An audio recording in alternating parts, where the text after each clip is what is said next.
Good morning students. हम क्या पढ़ रहे थे बेटा? हम बीमार क्यों होते हैं। तो इसमें क्या होगा कि हम बीमार क्यों होते हैं कि सूक्ष्म जीव के विभिन्न स्पीसीज शरीर के विभिन्न भागों में क्या होते हैं, ये विकसित हो जाते हैं अर्थात उत्पन्न हो जाते हैं। ऐसे चुनाव उनके प्रवेश के स्थान पर निर्भर करता है कि उनके स्थान पर निर्भर करता है।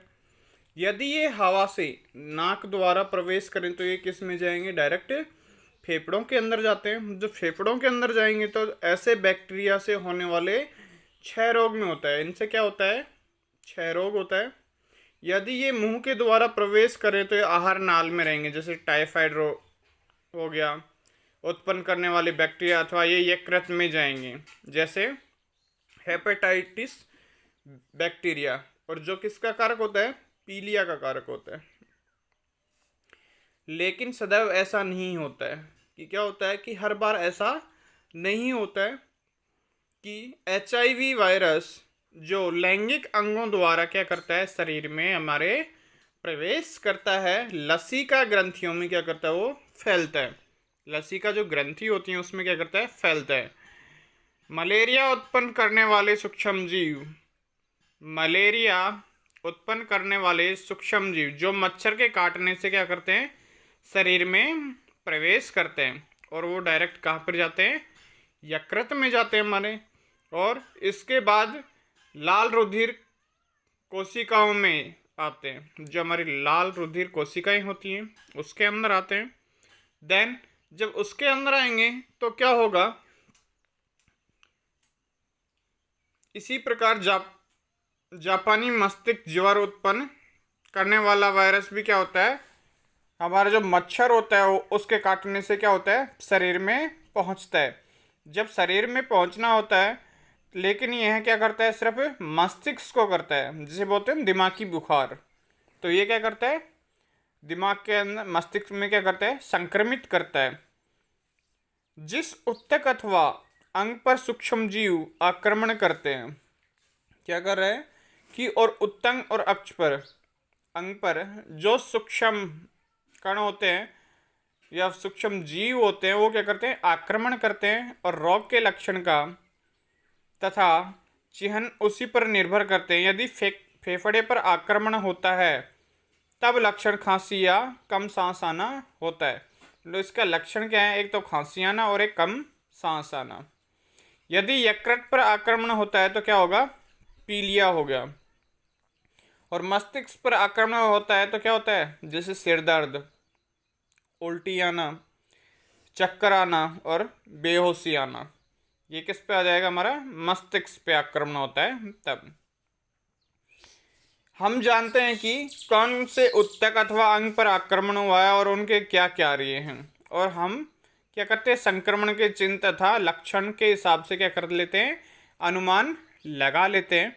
जब अनुमान लगा लेते हैं, संक्रामक रोगों के ऊतक विशिष्ट प्रभाव के अतिरिक्त उनके अन्य सामान्य प्रभाव भी होते हैं। उनके क्या होते हैं? अन्य सामान्य प्रभाव भी होते हैं। अधिकांश सामान्य प्रभाव क्या करते हैं? इस पर निर्भर करते हैं कि संक्रमण से शरीर का प्रतिरक्षा तंत्र क्रियाशील हो जाए। एक सक्रिय प्रतिरक्षा तंत्र प्रभावित ऊतक के चारों ओर क्या करता है? जो रोग उत्पन्न करने वाले क्या हो गए, हमारे सूक्ष्म जीव होते हैं, उनको मारने के लिए किया जाता है? अनेक कोशिकाएं बना देता है। अनेक कोशिकाएं बना देता, अर्थात एक जाल टाइप बना देता है, और उसी में क्या करते हैं? उसको मार देते हैं। नई कोशिकाओं के बनने के प्रक्रम को क्या कहते हैं? हम शोध कहते हैं। इस प्रक्रम के अंतर्गत स्थानीय प्रभाव जैसे फूलना, दर्द का होना, और सामान्य जो प्रभाव होते हैं उनसे क्या हो? बुखार हो। कुछ मामले के संक्रमण के विशिष्ट ऊतक अति सामान्य प्रभाव को क्या करते हैं? वो लक्षित करते हैं। जैसे HIV संक्रमण में वायरस प्रतिरक्षा तंत्र में जाते हैं, जो क्या करते हैं? हमारे शरीर की प्रतिरक्षा करते हैं, रक्षा करते हैं, उस तंत्र में जाते हैं और इसके कार्य को क्या कर देते हैं? वो नष्ट कर देते हैं। जब कार्य को नष्ट करेंगे तो क्या होगा? उनकी जो प्रतिरक्षा रक्षा करने की जो शक्ति होती है वो क्या हो जाती है? ख़त्म हो जाती है। और इससे क्या हो जाता है, वो रोग HIV एड्स से बहुत से प्रभावित इसलिए होते हैं क्योंकि हमारे शरीर में जो प्रतिदिन होने वाले क्या होते हैं, छोटे संक्रमणों का मुकाबला नहीं कर पाता है। जैसे हल्के खांसी, जुकाम से भी निमोनिया हो जाता है। इस प्रकार आहार नाल के संक्रमण से रुधिर युक्त प्रवाहिका हो सकता है, अतः यह अन्य संक्रमण ही HIV एड्स के रोगी की मृत्यु के कारण बनते हैं। क्या होता है, किसी भी व्यक्ति के एक पहले से बीमारी है, जब पहले से बीमारी है तो क्या हो रहा है कि बीमारी हो गई, तो क्या होता है अगर कोई दूसरी बीमारी हो जाती है तो उसके ज़्यादा तबीयत बिगड़ने की क्या हो जाती है, प्रॉब्लम ज़्यादा होता हो जाती है। क्लियर।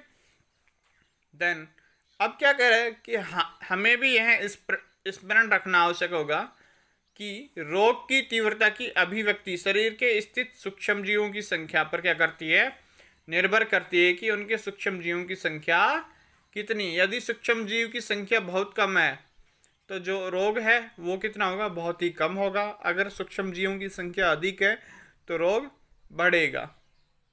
क्लियर। और तीव्र होगा।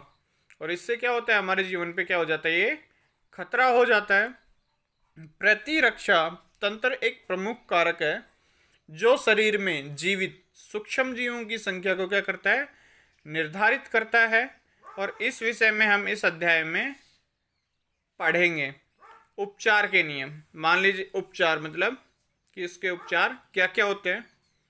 तो आपके कुटुंब के सदस्य क्या करते हैं, मतलब आपके कुटुंब क्या हो गया, परिवार के सदस्य क्या करते हैं।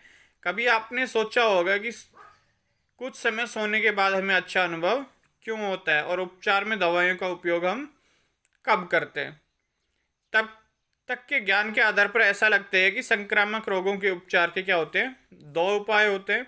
एक तो क्या होता है, रोग के प्रभाव को कम कर दें, और दूसरे जो रोग हुआ है उसको क्या कर दें, समाप्त कर दें, अर्थात फिनिश कर दें।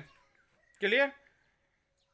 पहले उपाय के लिए हम ऐसा उपचार करते हैं जिससे क्या होते हैं, हमें लक्षण क्या हो जाए, कम हो जाए। और जब लक्षण प्राय शोध के कारण होते हैं, जैसे बुखार हो गया, दस्त हो गया और दर्द होगा, इनको क्या करते हैं, हम कम करते हैं। ये क्या है, हमारे उपचार के क्या होते हैं, इन लक्षणों को कम करेंगे।